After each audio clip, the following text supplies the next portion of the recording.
Finally তো আমরা চলে এসেছি আমাদের রিসর্টে অফ বিচ। মানে খুবই ভালো লাগছে পরিবেশটা, নির্ঝুম একদম। হয়তো লোকজন কম, কিন্তু খুবই ভালো লাগছে। তো পুরো রিসর্টটা দেখিয়ে দাও। একদম আমাদের রিসর্টের সামনেই একদম বিচ। আর আমাদের এসেই প্রথমে ওয়েলকাম ড্রিঙ্কস দিয়ে দিয়েছে, এই যে ডাব সবাইকেই দিয়েছে। ওইদিকে পাপা, এই যে মামনি মামা ওইদিকে চলে গেছে, আমার বোন রয়েছে রুমে। এই যে সবাইকে দিয়ে দিয়েছে ডাব, একটা ওয়েলকাম ড্রিঙ্কস। দেখা যাক লাঞ্চে কি দেবে। চলো এবার তোমাদেরকে দেখিয়ে দিই আমাদের রিসর্টের ভিউটা।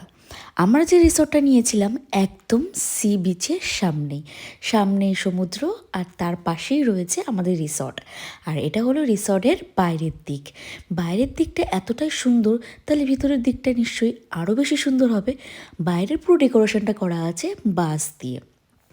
এবার যাওয়া যাক ভিতরের দিকে। আর এই যে দেখতে পাচ্ছ যে সিঁড়িটা, এই সিঁড়িটা কিন্তু বাঁশের, চারিদিকে ডেকোরেশন শুধু বাঁশের আর বাঁশের। আর চারিদিকে কিন্তু দেখতে পাচ্ছ সুন্দর সুন্দর ফুল গাছও রয়েছে। আর এই যে বাইরের দিকে রয়েছে বাঁশের তৈরি একটু বসার মাচা, এখানে বসে বসে তোমরা সমুদ্র উপভোগ করতে পারবে। আর ভিতরেও রয়েছে অনেক সুন্দর একটা বসার জায়গা, একটা না কিন্তু অনেকগুলো রয়েছে। আর এদিকে দেখতে পাচ্ছ বাচ্চাদের খেলার জন্য এখানে রয়েছে দোলনা। আর এখানে ছোট ছোট টেবিল পাতা রয়েছে বসে চা খাওয়ার জন্য, গল্প করার জন্য। আর এই পাশেও রয়েছে কিন্তু মাচা টাইপের করা বসার জন্য। আর হ্যাঁ, আর ভিতরেও কিন্তু টেন্টের ব্যবস্থা রয়েছে। আমাদের ইচ্ছা ছিল টেন্টে থাকার, যেহেতু ফ্যামিলি নিয়ে এসেছি, ফ্যামিলি নিয়ে তো ট্রেন্ডে থাকা যায় না, তো এই কারণেই ট্রেন্ডে আর থাকা হলো না। আর খুবই ইচ্ছা ছিল এক্সপেরিমেন্ট করা একবার ট্রেন্ড, আশা করছি আর একবার আসবো। এত সুন্দর রিসর্ট, আমার তো খুবই ভালো লেগেছে এই রিসর্টটা।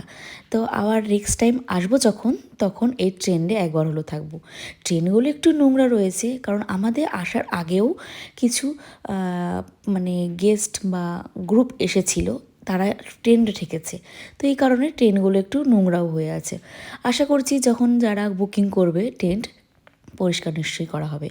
আর এদিকে দেখো খুব সুন্দর বসার জায়গাও রয়েছে, খুব সুন্দরভাবে ডেকোরেশন করা। এখানে বসে দুপুরের লাঞ্চটা ডিনারটাও হয়। ভিতরে মানে রুমের ভিতরে খাওয়ার কোনো ব্যবস্থা নেই, মানে এখানে বসে বসেই খাওয়া যায়। আর এত সুন্দর দেখতে পাচ্ছ চারিদিকে ফুল গাছ লাগানো হয়েছে। আমার তো রিসর্টটা খুবই ভালো লেগেছে। আর সকালের ভিউ যদি এত সুন্দর হয়, রাতের ভিউ আশা করছি খুবই ভালো হবে। তো যাই হোক, এদিকে আমি ডাব হাতে নিয়ে কিছু ছবি ভিডিও তুলে নিচ্ছিলাম, আর তার সাথে উপভোগ করছিলাম এত সুন্দর একটা ওয়েদার। তো চলো ভিডিওটা এখানে এন্ড করলাম, দেখা হচ্ছে নেক্সট পার্টে। তো নেক্সট পার্টে বাদবাকি ভিডিও তোমাদের সঙ্গে শেয়ার করবো। বাই।